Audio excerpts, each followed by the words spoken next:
ಕನ್ನಡಕ್ಕೆ ಅವಮಾನ ಆಗಿದೆ, ಕನ್ನಡಿಗರಿಗೆ ಅವಮಾನ ಆಗಿದೆ. ಸೊ ಯಾವುದೇ ಕಾರಣಕ್ಕೂ ನಮಗೆ ಅವರ ಅವಶ್ಯಕತೆ ಇಲ್ಲ. ಒಳ್ಳೆ ಗಾಯಕರು, ಕಲೆ ಇದೆ, ಅದಕ್ಕೆ ನಾವು ಗೌರವ ಕೊಟ್ವಿ. ಸೊ ಅದನ್ನು ಅವರು ಉಳಿಸ್ಕೋಬೇಕಾಗಿತ್ತು, ಉಳಿಸ್ಕೊಂಡಿಲ್ಲ.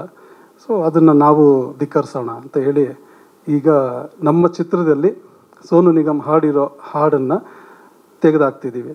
ಆ ವಾಯ್ಸ್ ತೆಗೆದು ಅದರ ಬದಲಾಗಿ ನಮ್ಮ ಕನ್ನಡಿಗರೇ ಹಾಡಿರೋ ಅಂದರೆ ಗಾಯಕರು ಚೇತನ್ ಸಾಸ್ಕ ಅವರ ಧ್ವನಿಯಲ್ಲಿ ಆ ಹಾಡನ್ನ ನಾವು ಆಲ್ರೆಡಿ ರೆಕಾರ್ಡಿಂಗ್ ಮಾಡಿದ್ದೀವಿ. ಇನ್ನು ಅದೊಂದು ಸ್ವಲ್ಪ ಮಾಸ್ಟರಿಂಗ್ ಕೆಲಸಗಳು ಕೆಲವು ನಡೀತಾ ಇರೋದ್ರಿಂದ ಇವತ್ತು ನಿಮ್ಮ ಮುಂದೆ ಅದನ್ನು ಪ್ಲೇ ಮಾಡೋಕ್ಕಾಗ್ತಿಲ್ಲ. ಬಟ್ ಚೇತನ್ ಸಾಸ್ಕ ಆಲ್ರೆಡಿ ಸಾಂಗ್ ಹಾಡಿದ್ದು ಆಯಿತು, ಅದನ್ನು ನಾವು ರೆಕಾರ್ಡಿಂಗ್ ಮಾಡಿ ಮಾಸ್ಟರಿಂಗ್ ಕಳಿಸಿದ್ದು ಆಯಿತು. ಸೊ ಇದು ಒಂದು ಬೆಳವಣಿಗೆನ ನಾವು ನಿಮಗೆ ತಿಳಿಸ್ಬೇಕು.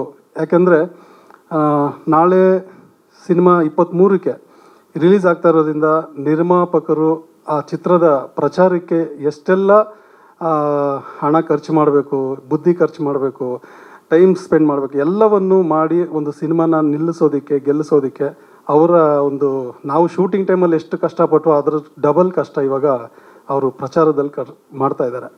ಅದರ ಕೆಲಸ ನಿಮಿತ್ತನೇ ನಮ್ಮ ಹೀರೋ ಮಡೆನೂರ್ ಮನು ಗಲ್ಲಿ ಗಲ್ಲಿನೂ ಸುತ್ತಾ ಇದ್ದಾನೆ. ಹೋಗಿ ಯಾರನ್ನೂ ಬಿಡ್ತಿಲ್ಲ, ಮದುವೆ ಮನೆ, ಸಾವಿನ ಮನೆ, ಪ್ರತಿಯೊಂದು ಮನೆಗೂ ನುಗ್ಗಿ, ಪ್ರತಿಯೊಂದು ಟೀ ಅಂಗಡಿಯಿಂದ ಹಿಡಿದು ದೊಡ್ಡ ಹೋಟೆಲ್ವರೆಗೂ ಎಲ್ಲ ಕಡೆ ಹೋಗಿ ಪ್ರತಿಯೊಬ್ಬರಿಗೂ ಡೈರೆಕ್ಟ್ 1 to 1 ಒಂದು ಇನ್ವಿಟೇಷನ್ ಕೊಟ್ಟು ನಮ್ಮ ಸಿನಿಮಾಗೆ ಬನ್ನಿ ಅಂತ ಕರೆಯೋಕ್ಕೆ ಹೋಗಿದ್ದಾನೆ. ಆ ಥರ ಗಲ್ಲಿ ಗಲ್ಲಿ ಸುತ್ತು ಸಿನಿಮಾ ಮಾಡಬೇಕು ಅಂದರೆ ಒಂದು ಪ್ರಚಾರ ಮಾಡೋಕ್ಕೆ ನಿಂತಿರೋ ನಾವು ಈ ಥರದ್ದು ಯಾವುದೋ ಒಂದು ಸಿಲ್ಲಿ ಮ್ಯಾಟ್ರಿಂದ ಪ್ರಚಾರ ಪಡ್ಕೊಳ್ಳೋಕ್ಕೆ ಇಲ್ಲಿಗೆ ಬಂದಿಲ್ಲ.